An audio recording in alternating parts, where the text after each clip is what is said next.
Welcome, time for some art fun. Today, we're going to see how our art can tell a whole story.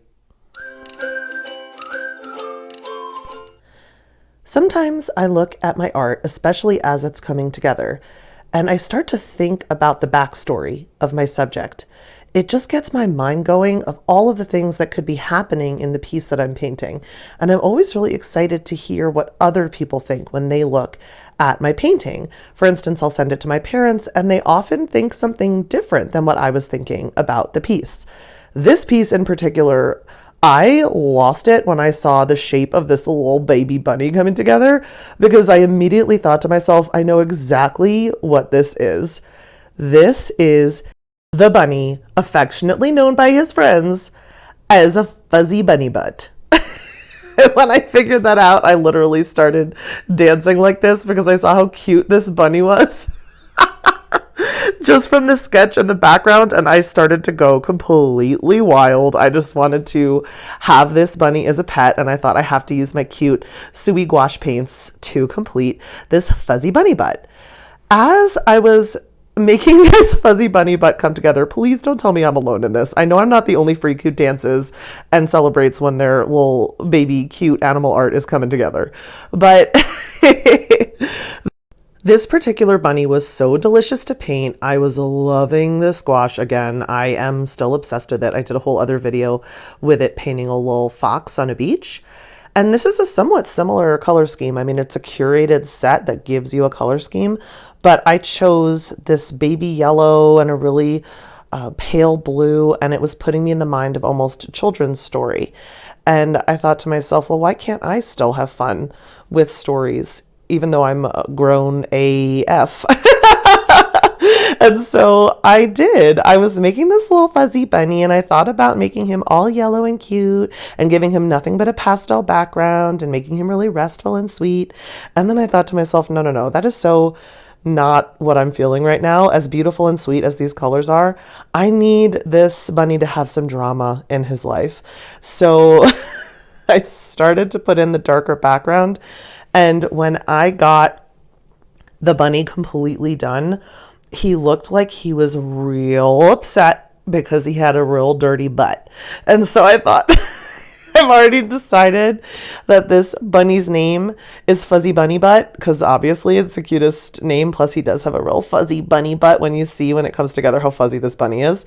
And by the way, for my international friends, he can absolutely, there's no reason he can't be Fuzzy Bunny Bum. So please feel free to make the butt into a bum. I will not be mad at you. In fact, let me know in the comments, is this Fuzzy Bunny Butt or Fuzzy Bunny Bum where you live? But anyway, he doesn't stay that way because through the trauma and trials and travails, whatever the words are, the drama point of his story, he ends up with a very dirty bum.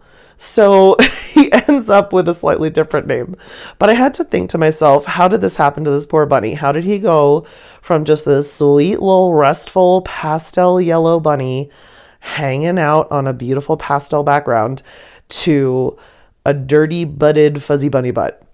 So I was walking to the library. I live in a place where my husband and I specifically chose our house so that it was walking distance to a ton of stuff, including the library. And so I was walking to the library the other day and we walked through an area where I've seen coyotes, I've seen bunnies, I've seen owls, I've seen hawks. There's all kind of wildlife where we live. Even though it's a suburb and it's fairly busy, it's close enough to the real wild that we see all of that stuff.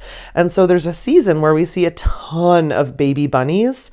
This is not that season. This is not supposed to be baby bunny season. It's winter here where we are. And so I was walking to the library the other day and I saw a little baby bunny and I took a picture. And this is exactly what the baby bunny looked like, except its ears were down and back like it was trying to hide. The ears weren't up. And so I wanted the ears to be up. So I changed it to this for the reference picture. Or I guess from the reference picture. And I was thinking to myself, it's so obvious this bunny is trying to hide. It's trying to kind of blend in with the background, the little field and grasses and all the things that were around it. It was really trying to camouflage itself into its background. And it was kind of working. I mean, this bunny was the same color as the grasses. But I totally saw it, nabbed a picture. It was so stinking cute. And I thought to myself, this is the story. A fuzzy bunny butt. You could also call him baby fuzzy bunny butt, however you want to do it. But fuzzy bunny butt is a little fuzzy bunny that lives in the field on the way to the library. I don't know where his mommy went. I bet his mommy was going to get him some green grapes because in my mind, that's definitely his favorite food. And he's just chilling out, hanging out, waiting for mama to come back with some grapes when he hears some major stomping. And he doesn't know what this is. He's just a little fuzzy bunny butt. He doesn't know what stomping could come from. Is it an elephant? Is it an owl coming down, like walking on its actual talons and scraping down the sidewalk towards little fuzzy bunny butt? Or is it a human? They can go either way. Sometimes humans are great and they just want to pet you and feed you grapes and feed you toast. And sometimes they want you for dinner. So he didn't know what to do, hearing someone come down the street, down the sidewalk. So he folded his ears back and he scuttled around and tried to find a real good spot where he could nuzzle in and hide.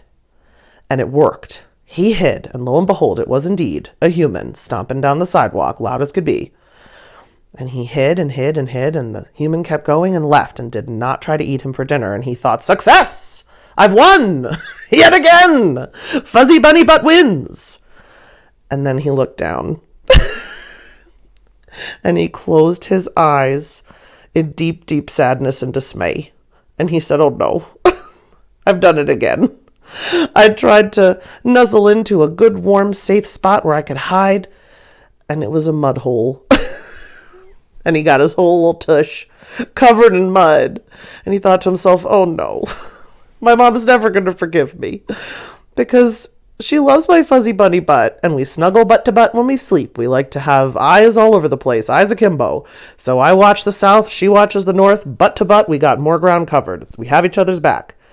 And she's not going to do that if I have a totally muddy, dirty bunny butt. And so he thought about, how can I clean off my butt? I mean, really, put yourself in Fuzzy Bunny Butt's shoes. What would you do if you were a pristine, adorable, fuzzy bunny and suddenly you had a dirty bunny butt? What would you do? You know no one's going to sleep butt to butt with you, and then what do you do about the owls? So he looked around, and lo and behold, luckily it was winter, and he saw snow everywhere. And so he hopped on over to a snow pile and dragged his little tush around just like you see your dogs do. And he thought, I'm in the clear. Mom's never going to know that I was ever in danger. Certainly not going to know that I had a dirty bunny butt. His mom comes back, green grape in mouth, ready for her little baby, and says to him, oh, honey, you've changed your name. Now your name is little fuzzy dirty bunny butt.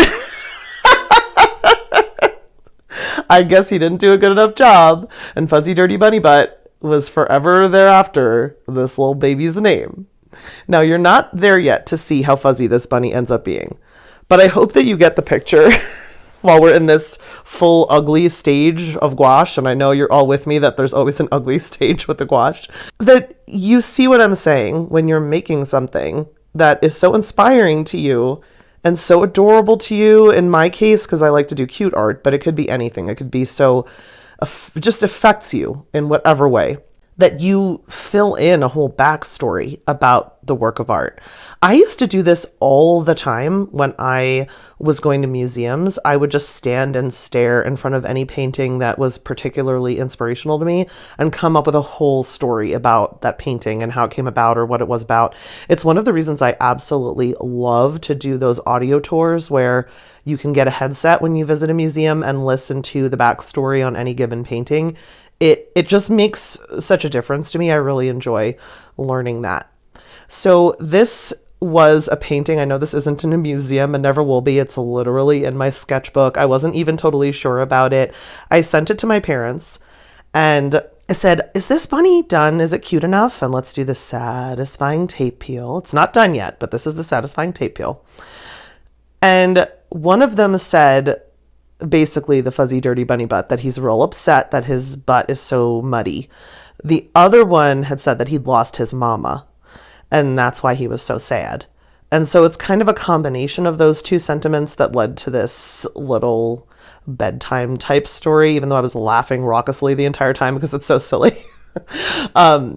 And I love that. I love that people see different things. It happened with my little froggy, my funny froggy that was in my one of my recent videos, the art confidence video. I'll link it below for you. People see that froggy and they have such wildly different reactions to what's going on in that painting. And I love hearing that stuff. Do you guys feel that way? Do you like to hear what people think of your art? Like what it makes them think was going on, what it makes them think was happening, as opposed to how it makes them feel, or it makes them want to paint, or if they enjoy that art material or something. But like, oh, when I look at that, I think that this animal is doing this or thinking this or just got done with this project in its life. I don't know, but I just really love that. So this was the story of Fuzzy Dirty Bunny Butt / Fuzzy Dirty Bunny Bum, if you're international, my little UK friends especially. And I hope that you let me know in the comments if that story with this painting makes a lot of sense to you, or if you think something totally different is happening. But when I see how frickin' fuzzy this little bunny was at the end, and I've been overdue for a bunny. I've been hankering for a bunny painting because I really miss bunnies and owls. If I wait too long to do a bunny or an owl, I like really get a fiending for it. So I did my little fuzzy bunny. I loved the story time element that I was enjoying just in the shower thinking about his story. And I thought I would share it with you. I know this is a super silly video, but it was just so much fun for me to make this painting with my sous gouache and my little sketchbook.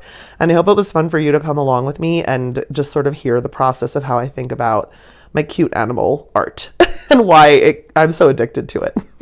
I hope you love this little fuzzy bunny. And that you come join me for the next video. Remember to check if you're subscribed and subscribe to my channel if you're not. Leave me a like and a comment. Until next time, remember, create something cute.